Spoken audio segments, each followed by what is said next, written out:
rose like skeletons, and the smell of scorched metal and aviation fuel hung over the desert. The men on the fire crews knew what the rest of the country did not. This entire landscape of concrete and cartel.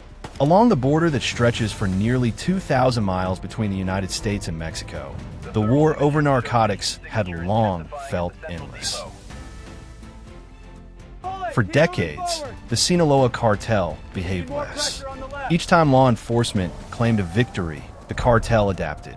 To many in the underworld, Sinaloa looked untouchable. By mid-2025, that illusion began to crack.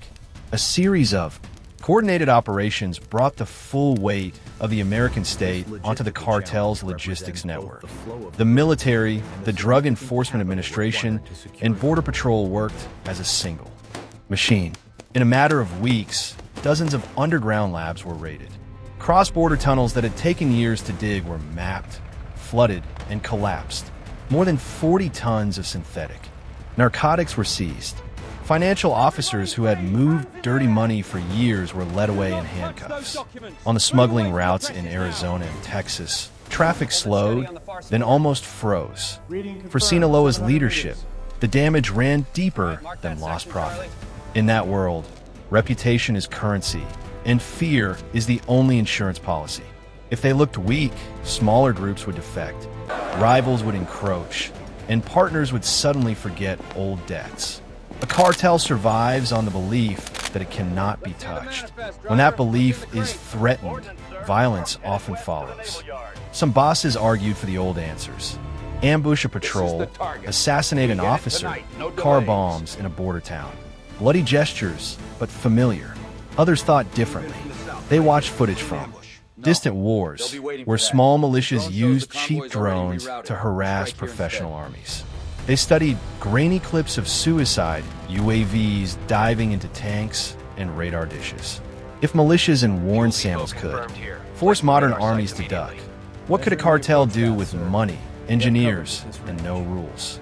They made a decision that would change everything. Instead of striking police or rival gangs, they would go after the symbol of what had hurt them most, the American military. Not with rockets or artillery. They did not have those, but with swarms of explosive-laden UAVs. The chosen target was, and supplies to the entire border region. It was a reckless idea, but in their eyes, necessary. They did not just want revenge.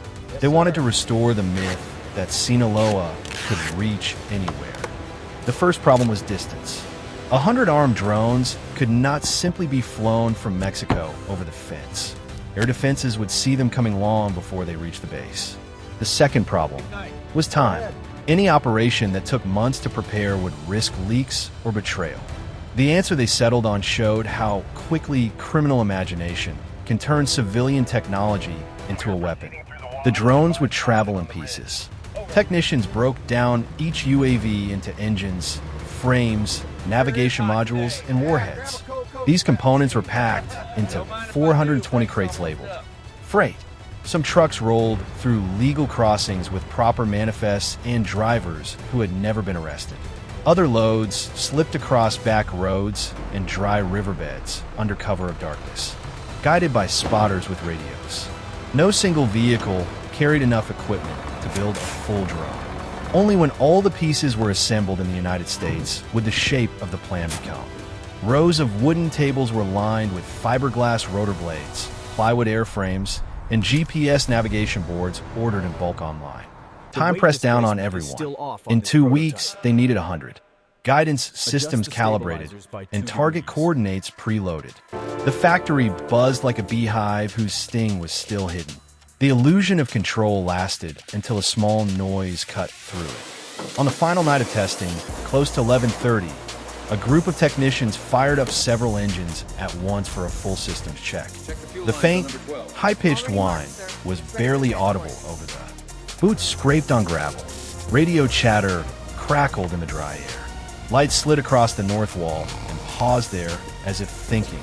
Several gunmen inside took position, fingers tight on triggers, knowing that a single burst would destroy months of planning and provoke a storm they could not outrun. 90 long seconds passed. The beams finally moved on. The voices faded. The patrol resumed. That brush with discovery changed the rules. From that night on, no more live engine tests were allowed. The next time those motors turned, they would already be on their way to war. The chosen hour came 8 days later. At 10 past 4 in the morning on a late summer night, the first wave of 10 drones lifted off from makeshift launch rails behind the warehouse. These are not armed. Their only payload was a set of improvised electronic jammers designed to flood radar bands with noise. Flying low, barely 60 meters off the desert floor, they followed. Distinct returns, strange streaks of static began to smear across the display.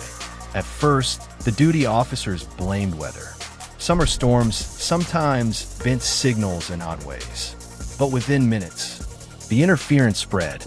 Primary and backup systems alike began to show clutter instead of clarity.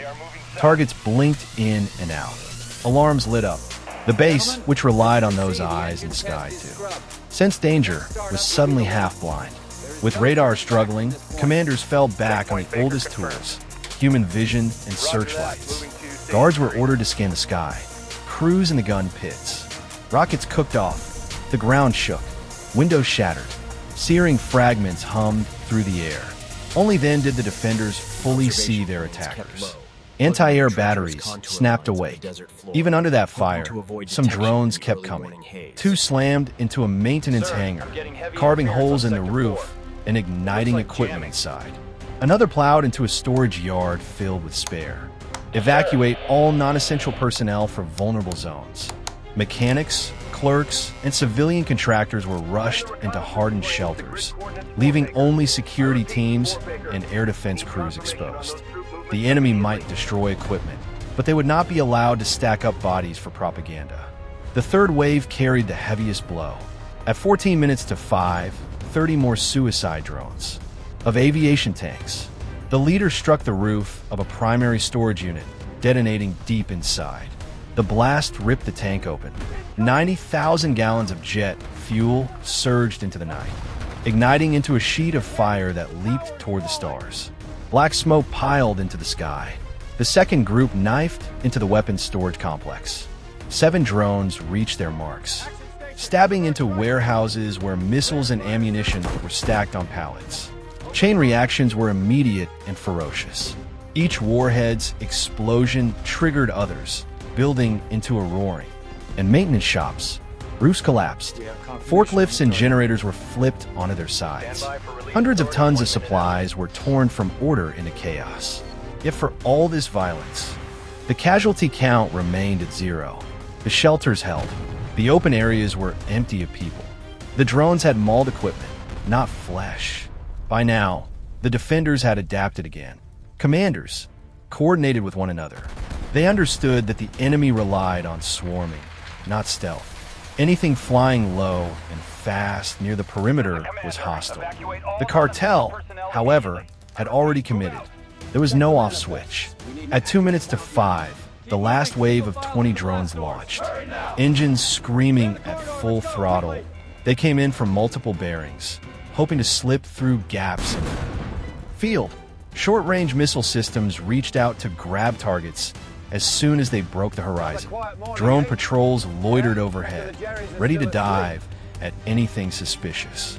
Apache attack helicopters thundered in, their 30mm cannons stitching the sky with incandescent lines. Several of the incoming UAVs never got close enough to matter. They exploded in the open desert. A few still found gaps.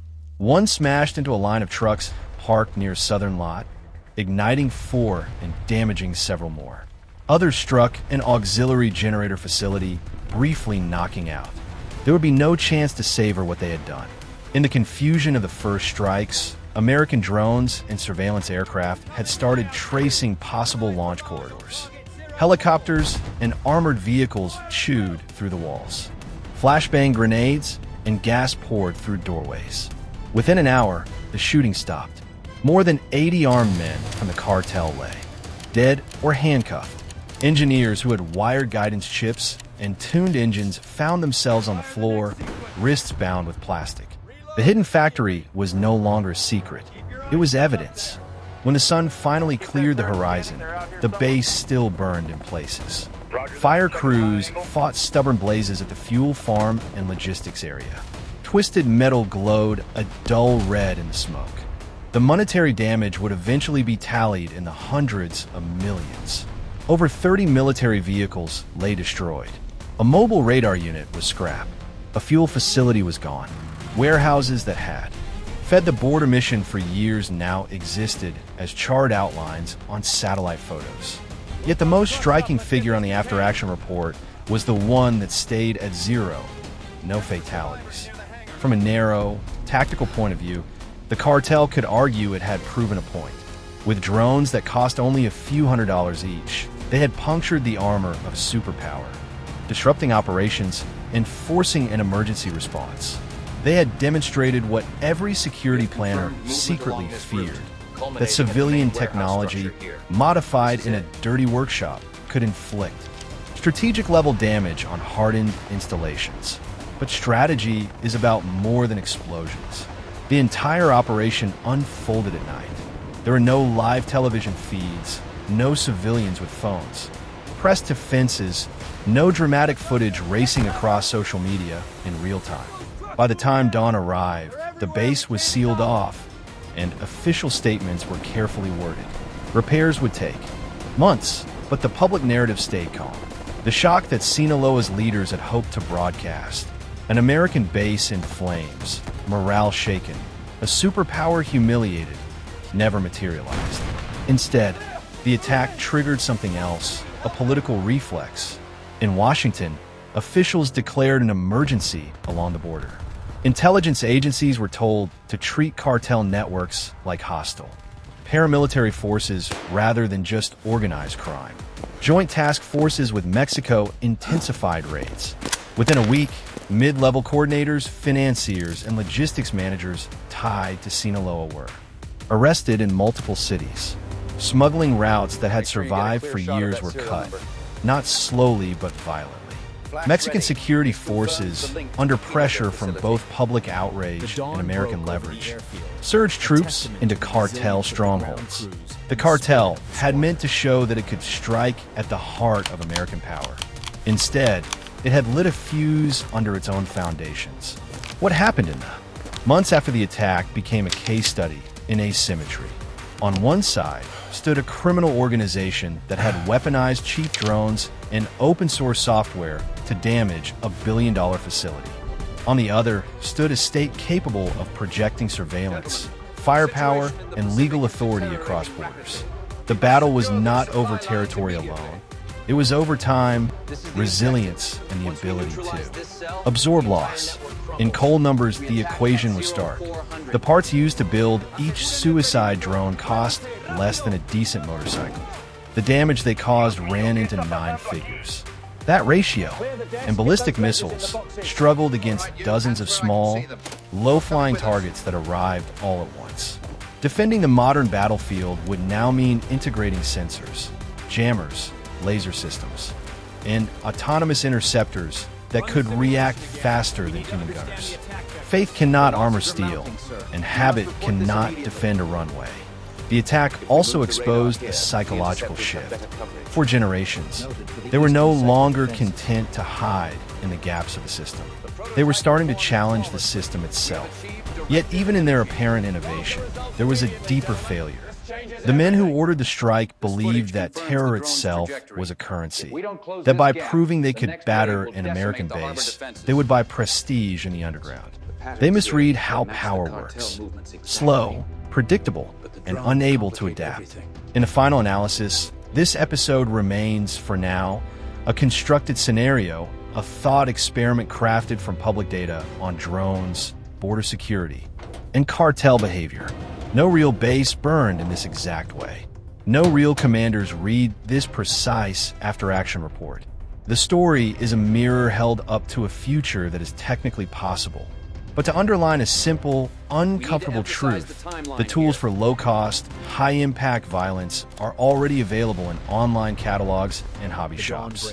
The line between consumer gadget and battlefield faster, and the cost will be smaller. Behind every scenario like this stand creators and researchers who assemble fragments of information into stories that ordinary people can understand. They rely on curiosity, on critical thinking, and on the quiet support of those who believe that understanding danger is the first step toward reducing it. For the storytellers who bring such